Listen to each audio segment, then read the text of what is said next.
नहीं था। नहीं, लेकिन मुझे लगता है कि कई बार फेम की ही वजह से, लेकिन कई बार चीजें समझ में आ जाती हैं। नहीं, वो समझ में नहीं आई उनको।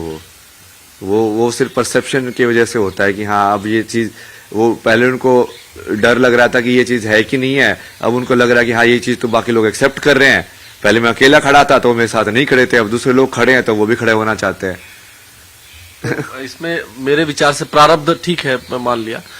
और मैं एज अ स्पिरिचुअल, मैं तो पूरे लाइफ में आपसे जुड़ा रहूंगा, लेकिन मेरा एक मानना है, अगर आप थोड़ा सा भी लग रहा हो आपको कि मैं स्पिरिचुअलिटी के आपके कहीं भी थोड़ा सा भी हूं, तो मेरा ये मानना है कि आपको एक बार पिताश्री से, अब मान गए हैं, कैसे भी माने हो। नहीं, वो मेरे को मानने से मतलब ही नहीं था ना। मेरे को उनके मानने से मतलब होता तो मैं इस बात पे आता ही नहीं। उनके मानने या ना मानने से मेरे को क्या मतलब है। वो मेरे लिए तो एक सोल है ना, जो बाकी सोल्स हैं। बाकी जैसे आपको समझा रहा हूं वैसे उनको समझाया था, उन्होंने नहीं समझा, आपने समझाना चाहो उस चीज को, अब मेरे लिए तो बराबर ही है ना। वो जैसे मेन तो मैं जितने सारी चीजें की वो तो सिर्फ स्त्री के लिए किया कर रहा हूं मैं सारे की सारे, चाहे वो मेरी माँ के साथ जो इंसाफ हुआ हो, चाहे मेरे जो रिलेशनशिप के अंदर मैंने जो एक्सपीरियंस किया कि वहां पे मैंने बताया था कि जैसे बहन प्रेग्नेंट थी तो वहां पे नहीं आ पाई मम्मी मदद करने के लिए, तो उसकी वजह से मुझे महसूस हुआ कि यार ये सब क्या है संसार के अंदर, ये सब क्यों होता है। मतलब और भी जैसे मेरी जो दोस्त थी उसका, जैसे वो बचपन में भी उसका रेप का केस हुआ था, उसके बाद उसकी फिर जो मैरिज थी वो भी ब्रेक हो गई, उसके वजह से उसका मेंटल हेल्थ बहुत प्रॉब्लम हो गया। तो ये सारी चीजें तो मैं उनके लिए कर रहा हूँ। अच्छा, मैं देखता हूँ इसीलिए आपके जो माँ हो, बहन हो या फिर आपकी दोस्त हो, उनके साथ कुछ न कुछ ऐसी घटनाएं हुई जिसके कारण आप महिलाओं के प्रति, उनके जो प्रॉब्लम्स है उसके प्रति आप बहुत सीरियस हैं। जब बोल रहे हैं तो आपकी हंसी गायब हो गई। बहुत सारी हुई। मैंने ये कभी किसी को नहीं बताया ना, ये जो मेन ट्रिगर जो इंसिडेंट था धर्मशाला के अंदर जो हुआ था। यहाँ रितु जी भी बैठी हुई है, मैं बार बार ये इसलिए बता दे रहा हूँ क्योंकि फीमेल है। आप फीमेल पर बहुत, मतलब जिस पे हम बात कर रहे थे कि इस पे आप नाखून रख लेते हैं, या क्या हुआ, क्या था, क्यों ऐसा, मतलब।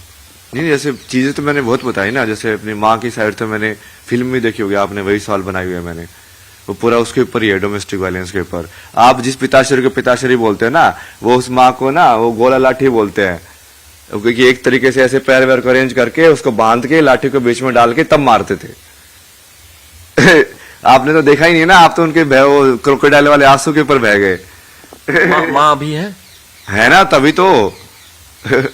तो मेन चीज तो उनकी थी। जब मैं दिल्ली में भी रुका तो मैंने उनको भी बोला था, जब वो घर छोड़ के भागे तो मैंने बोला कि ओ भगवान ने मजा कर दिया भाई, ये इसको आपको छोड़ के जाने की जरूरत ही नहीं थी, वो खुद ही छोड़ के चला गया। मगर आप तो आप शांति से रहो, बहुत बढ़िया, कोई दिक्कत नहीं आपको, पैसे वैसे की मैं संभालूंगा, आपका सब दूंगा मैं आपको जो रहने सहने के लिए चाहिए।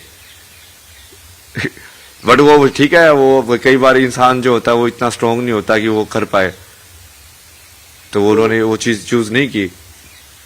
अच्छा, तो आप कौन सा एक्सपीरियंस वो बता रहे थे फीमेल के कारण, कौन सा बचपन के अंदर तो ये सभी देखा मैंने है, तो उसकी वजह से एक फीमेल का एक वो बना कि हाँ भाई ये सब लाइक बिल्कुल ही अलग इमेज बनी, साइकोलॉजिकली तुम बहुत अलग बन जाते हो उसकी वजह से।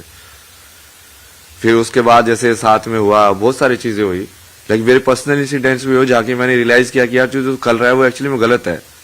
कई बार वो चीज समाज में एक्सेप्टेड होती है कि जैसे किसी को टच करना भी ऐसे कि नहीं ऐसा नहीं करना चाहिए, कि समाज में भी सब कर रहे हैं तो तुम भी करने लग जाते हो। बट वो मेरे पर्सनल अनुभव से भी समझ में आया मुझे कि यार ये तो बहुत ही गलत है। और फिर एक इंसिडेंट जो वहां पे हुआ था कि धर्मशाला में मैं एक बंदी से मिला था ना वहां पे, तो वहां पे जैसे वो मुंबई की थी तो ऐसे चैट वैट पे बात हुई, फिर वो वहां पे आई रहने के लिए जैसे 2 हफ्ते के लिए। तो 2 हफ्ते तो जैसे कि साथ में ही था ना, वो पूरा उस टाइम पे जैसे अलग ही ले लो स्पिरिचुअल उस पे था वो मैं, बट वो मैंने कभी समझा नहीं उसको। और उसने मेरे को चीज जो बोली थी ना, वो मेरे को अभी भी लाइक खतरा अंदर तक याद थी, मतलब कि बोला कि तू तो एम्प्टी है यार, मतलब कि तू तो पूरा खाली है, तू तो कहीं पे भी झुक जाता है, मतलब। और वो इतने दिल से बोली थी ना, वो बात अंदर गई। बट उसने जैसे बाद में बताया ना, जब वो चीज वापस चले गई, उसने बाद में बताया कि उसके साथ भी ऐसे जैसे रेप का ऐसे कुछ इंसिडेंट हुआ है, तो उसकी वजह से चूंकि हम भी फिजिकल उसमें इन्वॉल्व थे ना, तो फिर मुझे वो बहुत ज्यादा वैसे एकदम से हिट किया कि यार अब मैं खुद को एनालाइज करने लग गया कि यार मैंने जो किया वो तो पूरा सेंसिटिविटी के साथ किया ना, मतलब कि हाँ मैं तो कहीं पे फोर्सफुल नहीं था, या ऐसे अब फिर मैंने बहुत सारे जैसे हेल्पलाइन में कॉल किया कि जब ऐसे केस होते हैं तो ऐसे लोगों से कैसे बात करनी चाहिए, पूरी पढ़ाई की मैंने उसकी किया, ऐसे मतलब क्या सेंसिटिविटी रखनी चाहिए या कैसे उस चीज को हील किया जा सकता है किसी इंसान के साथ हुआ हो तो। और बट उसकी वजह से मेरा वो बचपन का सारा ट्रॉमा एक्टिवेट हो गया सारा का सारा वो हेल्पलेसनेस वाला कि तुम बचपन में भी तुम देख रहे थे वुमेन के अगेंस्ट वायलेंस होता, तुम कुछ नहीं कर पा रहे थे, तुम बच्चा हो गए सिर्फ देख रहे थे, और यहाँ पे भी तुम सिर्फ देख रहे हो, तुम कुछ कर ही नहीं पा रहे हो, किसी की मदद कर ही नहीं पा रहे हो।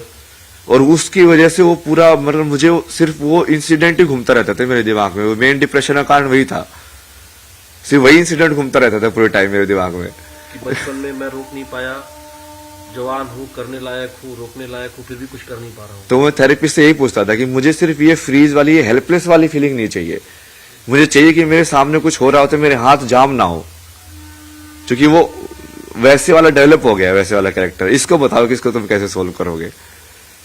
तो वहां से फिर वो जाते जाते जाते जाते जैसे आपने बताया ना, और फिर जैसे एनलाइटनमेंट के बाद भी फिर वो वही चीज थी, ट्रिगर पॉइंट था जो फिर से वापस आया, और फिर उसको लेके मैंने बोला कि हाँ इस पे ही काम करना है ना अब।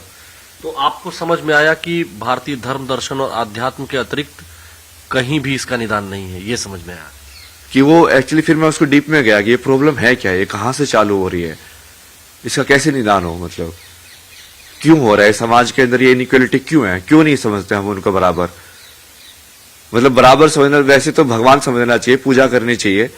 कृष्ण भी तो राधा की पूजा करते थे ना, वो कितनी बार बोला मैं तो तेरी पूजा करता हूँ। हमारे यहाँ जिस मनुस्मृति को वामपंथी भर भर के गालियां देते हैं, या तमाम ऐसे लोग जो आप बोल रहे हैं, उस मनुस्मृति में भी कहा गया है यत्र नार्यस्तु पूज्यन्ते रमन्ते तत्र देवता। और जिस मनुस्मृति में ये कहा गया हो, वो मनुस्मृति कैसे अलाउ करती होगी वुमेन के अगेंस्ट वायलेंस? नहीं करती, नहीं करती ना वो तो कर ही नहीं सकती, वो हमारे शास्त्रों में कहीं पे है ही नहीं, क्योंकि वो फिट ही नहीं बैठता, वो हो ही नहीं सकता। वो हमारे यहाँ तो भगवान शिव अर्धनारीश्वर है, अर्धनारीश्वर है भाई ये बात हमको विचारों से कैसे समझाएं हम, कैसे? यही तो समझा रहे ना, अब ये कितना सब प्रोसेस कर रहे, वही तो समझा रहे धीरे धीरे। हम लोग एक और इंटरव्यू करेंगे क्योंकि ये पूरी बात आ नहीं पाई। हाँ वो बहुत उस पे चला गया ना वो, पर्सनल पे चला गया ना वो। लेकिन ये जो नॉलेज का पिटारा है, जो ज्ञान का हमारे धर्म ग्रंथों में ये जो कुंभ है, ये इसी तरह के विचारों के लिए कुंभ है, और इसीलिए इस कुंभ ने, महाकुंभ ने आपको चुना है। हाँ मतलब वो महादेव ने वही मौका दिया है भाई, मैं तो कब से स्टार्टिंग में हाँ मैं जैसे मेरे से करा रहे हैं, वैसे आप भी, मैं निमित्त हूँ, आप भी निमित्त हो, चल उनकी इशारों पे ही रहा है सब कुछ इशारे पे चल रहा है वही। ना मैं वहां इंटरव्यू करने आया था और ना आप वहां इंटरव्यू देने के लिए बैठे थे। वही जो होना होता है वही होता है, पहले से प्रारब्ध में लिखा था मेरे, प्रारब्ध में लिखा, उसी को वही बोलते हैं कि विधान या नियति, नाम में कितनी बार बोलते हैं ना कि ये नियति है, लक्ष्मण को समझाते हैं कि ये तो नियति है, नियति को तो मानना पड़ता है। तो आज का ये साक्षात्कार कहें, बातचीत कहते हैं, संवाद कहते हैं, संवाद सबसे बढ़िया शब्द है। संवाद के अंदर भी देखे ना, सम देखना आपको कितनी जगह पे यूज हुआ है, संस्कृति, संवाद, संसार, सम शब्द बराबर जिससे होता है ना, कि मतलब संवाद वही होगा ना जिसमें हम दोनों बातचीत कर रहे हैं, हम दोनों एक दूसरे को सुन रहे हो, तब संवाद हुआ, बराबर में वाद हुआ, मतलब वाद तो बोलने को ही बोलते हैं ना। तो देखिए, ये जो महाराज जी के साथ हमारा संवाद है, ये हम आपको फिर भी दिखाएंगे। अभी बहुत कुछ ज्ञान है जो महाराज जी के पास, जो अभय जी के पास, जो मसानी गुरु के पास, जो भी नाम ये कहते हैं, आईआईटी वाले बाबा, आईआईटी पे बड़ा लोग को जोर है, फेमस हो जाता। तो ये संवाद, मेरा भी ज्ञानवर्धन हो रहा है, और इस ज्ञानवर्धन के लिए जो भी संवाद हम कर सकते हैं, जो अपने न्यूज 18 नेटवर्क के दर्शकों तक हम पहुंचा सकते हैं, हम आगे भी पहुंचाएंगे। ये वादा कर रहे हैं कि आपको शुद्ध रूप से आध्यात्मिक चेतना के स्तर पर हम ले जाने का प्रयास करेंगे, और गृहस्थ जीवन में रहते हुए, समाज जीवन में रहते हुए हम कैसे भारतीय धर्म, दर्शन, विज्ञान को आप तक पहुंचाए, ये हमारा पूरा प्रयास होगा।